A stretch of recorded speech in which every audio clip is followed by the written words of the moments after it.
بارش نہیں ہو رہی تھی، عیسیٰ علیہ السلام نے دعا مانگی تو حکم آیا کہ یہاں آپ کی محفل میں کچھ گناہگار ہیں جن کی وجہ سے ہماری رحمت رکی ہوئی ہے.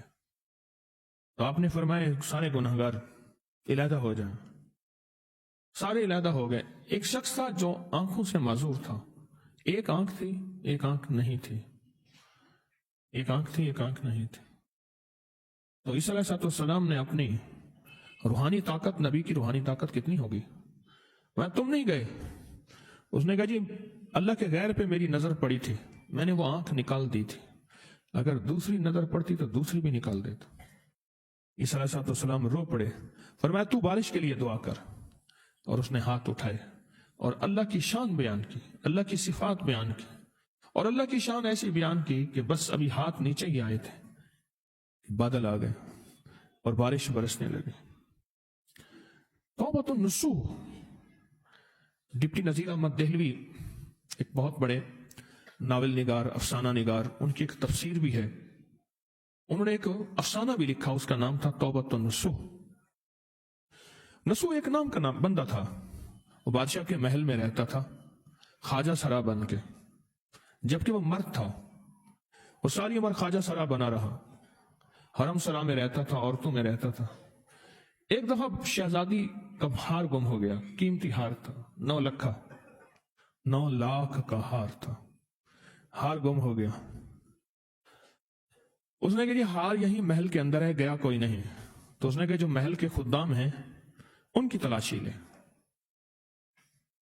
اب سب کو لائن لگوائے تلاشی لینے کے لیے. آج جب تلاشی لینے کے لیے لائن لگائے تو اس نے کہا آج پردہ کھل جائے گا.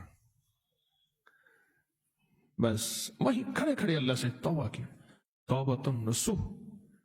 کھڑے کھڑے، نہ نفل پڑھے، نہ وضو کیا، نہ تسبیح کی، نہ قبلہ رخ ہوا. پتہ نہیں کس رخ کھڑا تھا، کچھ بھی نہیں، بس دل ہی دل میں اللہ سے باتیں کی، اور دل ہی دل میں اللہ کو منایا، اور دل ہی دل میں اللہ سے راز و نیاز کیا کہ بس معاف کر دے. ایک ہے استغفار، معاف کر دے. ایک ہے توبہ، پھر نہیں کروں گا. استغفار اور توبہ میں فرق ہے. ایک ہے استغفار، معاف کر دے، اور ایک ہے توبہ، پھر نہیں کروں گا. ایسی کوئی توبہ زندگی میں آئی، ایسی آئی کہ وہاں سے آنے سے پہلے ہار مل گیا، انہیں بھی ہار مل گیا، چلو جاؤ. اور اس کی توبہ ایسی قبول ہوئی، ایسی قبول ہوئی. آج بھی جو پکی توبہ کرتا ہے اس کے بارے میں کہا جاتا ہے کہ اس نے ایسی توبہ کی جیسے توبۃ النصوح. نصوح نے توبہ کی تھی، اس کا نام نصوح تھا. ایسی توبہ کی جیسے توبۃ النصوح.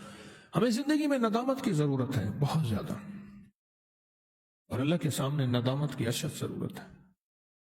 استغفار کرنے، ندامت کرنے والوں کا رزق وافر کر دیا جاتا ہے. استغفار اور ندامت کرنے والوں کی زندگی عمر بڑھا دی جاتی ہے. استغفار اور ندامت کرنے والے کی زندگی میں بخت کھول دیا جاتا ہے. استغفار اور ندامت کرنے والی کی زندگی کے نصیب اتنے بڑھ جاتے ہیں، اتنے وسیع ہو جاتے ہیں کہ نسل در نفر نسل فیض ملتا ہے.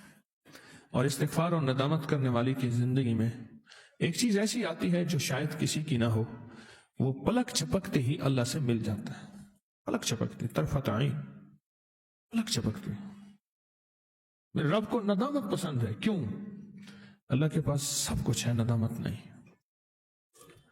اللہ کے پاس سب کچھ ہے، زاری نہیں ہے.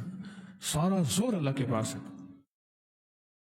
سارا زور اللہ کے پاس ہے.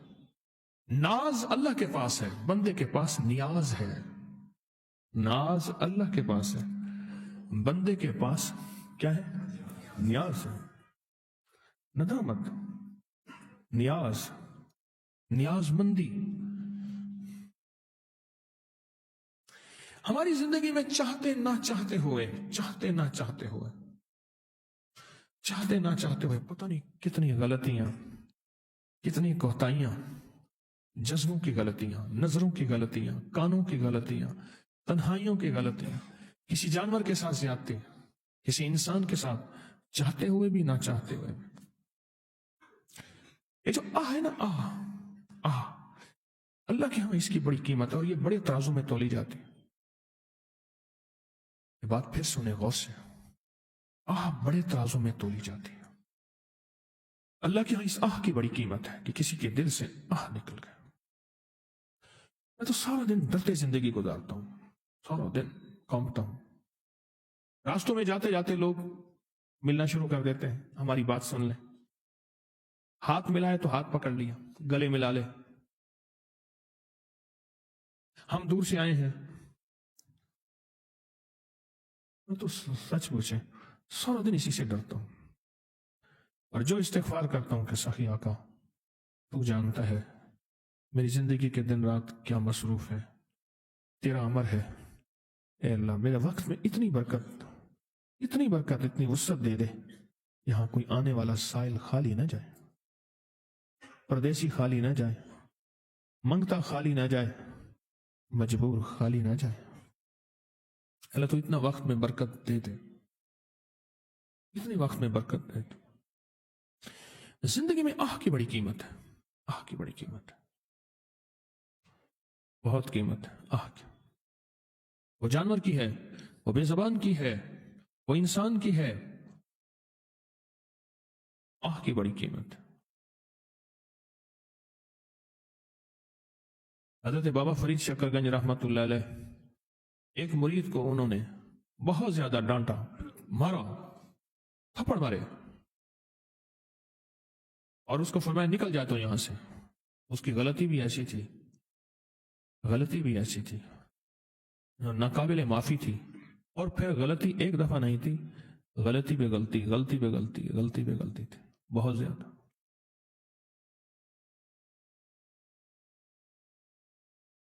ان کے خادم کہتے ہیں وہ رات میں نے ان کی جتنی کرب میں، جتنی تکلیف میں، اور جتنی بلکتے سسکتے دیکھی، شاید میں نے وہ رات نہیں دیکھی۔ اور اللہ سے کہتے تھے کہ مولا تو نے مجھ کچھ بندوں کو میرے ذمے لگایا ہے، ان کی اصلاح و تربیت، نرمی بھی اور سختی بھی، یہ سب اصلاح کا حصہ ہیں۔ اور اے اللہ قیامت کے دن ایسا نہ ہو کہ اس اصلاح کے بعد میں اپنے آپ کو کچھ سمجھ بیٹھوں کہ وہ تو مجرم تھا، تو دنیا کا سب سے بڑا نیک تھا ہی، تو میں اپنے آپ کو کچھ نہ سمجھ بیٹھا۔ اور مثال دیتے تھے، بادشاہ کوئی خاص ملاقات کر رہا ہے کسی دوسرے ملک کے بادشاہ سے، اس نے کہا پردے گرا دو، کسی کو اندر آنے کی اجازت نہیں ہے، کوئی بھی آئے اس کو اندر نہیں آنے دینا، کوئی بھی اندر نہیں آنے دینا۔ بادشاہ جو ہے، شہزادہ آ گیا۔ اب شہزادہ خادم کے سامنے، شہزادہ ہے، خادم کی کیا حیثیت ہے؟ پر شہزادے نے خادم نے شہزادے کو بھی روک دیا کہ بادشاہ کا حکم ہے، آپ اندر نہیں جا سکتے۔ اور شہزادہ بھی اس لیے روکا کہ بادشاہ کا حکم ہے، ورنہ اس غلام کی کیا حیثیت ہے؟ فرمانے لگے جب میں اپنی کسی مرید کی اصلاح کرتا ہوں اس وقت میری حیثیت غلام کی ہوتی ہے اور وہ شہزادہ ہوتا ہے، لیکن اس وقت حکم یہی ہے کہ اس کی اصلاح ہو۔ میری آپ کی زندگی میں ندامت کو بہت زیادہ دخل ہے، ندامت کو، اور ندامت سے دنیا میں ولایت کے تاجدار بنتے دیکھے، دنیا میں ولایت کے تاجدار ندامت کی وجہ سے بنتے دیکھے۔ ایسے ولایت کے تاجدار جو بظاہر کوئی بہت بڑی عبادتیں نہیں کی، انہوں نے اپنی زندگی کو ندامت میں سمویا، بس غلطی ہوئی جانے میں انجانے میں۔ ایک بات میں اکثر عرض کیا کرتا ہوں، آج کی محفل میں ضرور عرض کروں گا، اس میں بھی ضرور توجہ کریں گے آپ، وہ یہ عرض کرتا رہتا ہوں، بعض اوقات کرتا کون ہے بھرتا کون ہے۔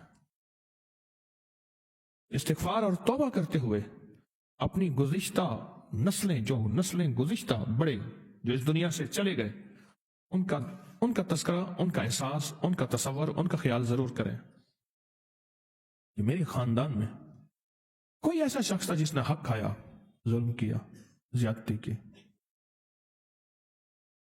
کسی کو مظلوم بنا دیا، وہ ظالم ہو گیا، مجھے خبر نہیں ہے، اور اس مظلوم کی بد دعا میری نسلوں کا تعاقب کر رہی ہے اور پیچھا کر رہی ہے، اور مختلف شکلوں میں میری نسلوں میں عذاب آ رہا ہے۔